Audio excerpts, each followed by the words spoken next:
Okay, we're test driving a new Supra. We're looking for something new for a project car, and this is not the manual, which is the one we'd get, but it's a pretty good idea of what we're looking at here. So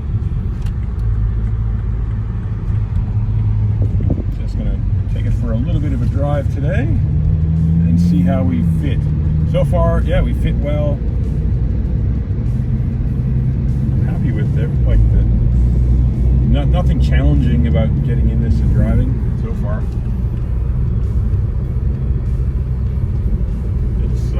It's nice. It's European, like, you know, we're used to with the Boxster, but of course so much newer. Feels good. Feels good. So we'll take it out for a proper drive and see how it goes. Okay, we'll just normal mode. It's good. It's comfortable. It's firm. We'll try sport mode. That'll change things around now. Instantly gears down. Not too bumpy a road.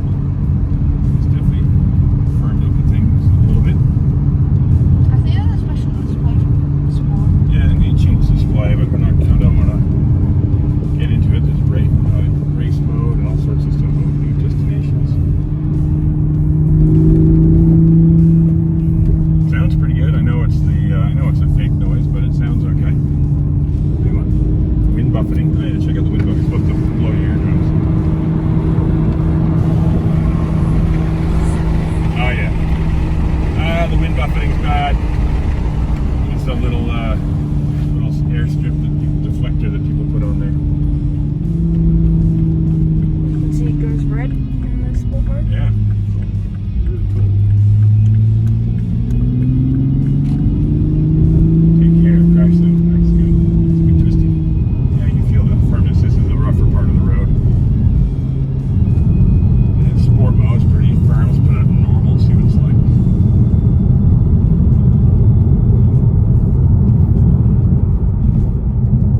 Yeah, the same size of bumps and stuff. It feels good. So normal mode cruising here, it's just dropped down to, you know, 7th and 8th gear. Put it back in the sport. Goes down to 5th. Goes down to 5th, yeah. So keeps the revs up a bit. So it's the same road I did in the GR Yaris. Obviously the manual, a bit more engaging in that car. But yeah, it feels really good. It's I like the long nose on it, but it's got the fenders so you can still see them. It's like the Porsche where the headlights are, so you can kind of gauge the size of the car quite well. In the mirrors, you can see the big curved rear fenders. Rear visibility is pretty good. Actually, I think something that we noticed in the GR Yaris is the gap between the display and the mirror was really small, but this is fine. This is fine here on this car. So although they're not in the same price range, we are kind of cross-shopping these because they're both going to be a hell of a lot of fun. So we know we'd never ever keep our cars stock, so what would we probably change in this? I don't know, we'd have to see what it's like when we get it on track and just kind of get a baseline. I mean, obviously we'll change brake fluid, probably brake pads, but I don't know if there's too much more straight away to do. Coilovers, obviously. Exhaust. Yeah, okay, exhaust. It needs an exhaust. Probably, I don't know, X-Force is a cheap exhaust and they're variables, so we can have it loud and we can have it quiet. Yeah, maybe. But it's a bit pricey. A bit pricey. There's a Tomei single exit, but man, it's like so, I heard it's so loud. Would we tune it? I don't know. Yes. Well, I don't know. All the Nürburgring guys seem to have enough power out of it for the Nürburgring. They just changed up the front suspension, so probably, you know, control arms up front to get some camber. Now you can. Pretty cool.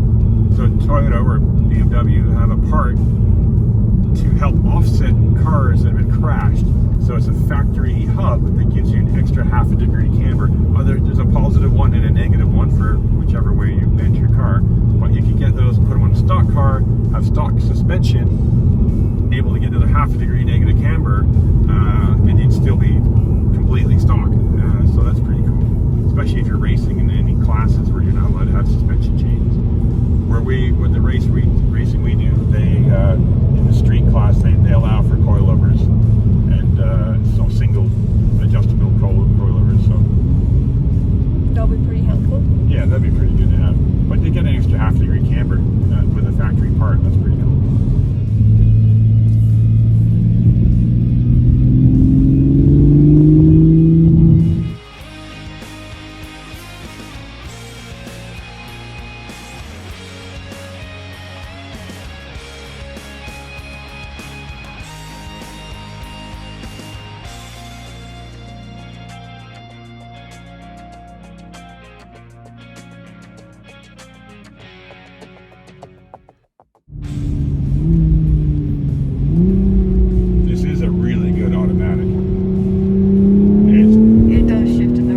dead. So it's still going to be around. It won't be tracked as much, but it'll be still in the family, so that's good.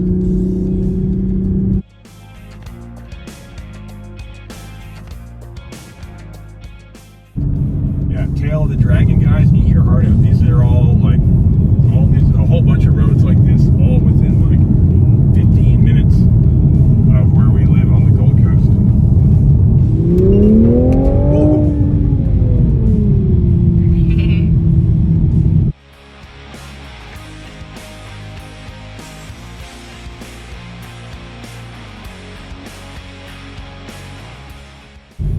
What's normal feel like turning around and going the other way?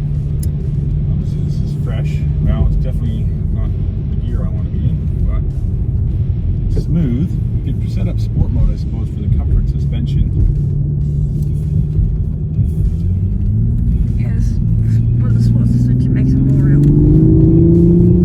Yeah, so what I do, probably alignment. I mean, everyone says the factory alignment specs on this are not too good, make it a bit squirrely.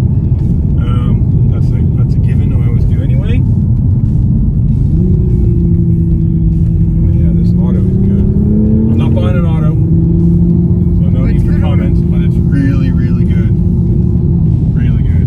Yeah, I could almost be tempted to get the auto if it was more of just a daily, or if I didn't ever, I didn't do track days or have access to roads like this, almost in our backyard. If it was just a daily commuter traffic, yeah, I can see it. But hey, resale value, the manual's going to be better too. So.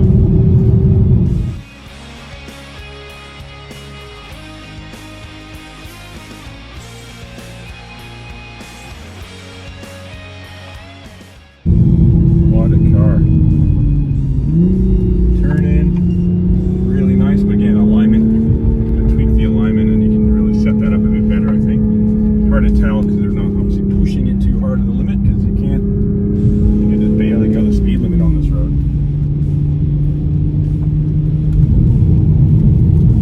And we put some, probably get some 18-inch wheels and some track tires. No need to go 19s.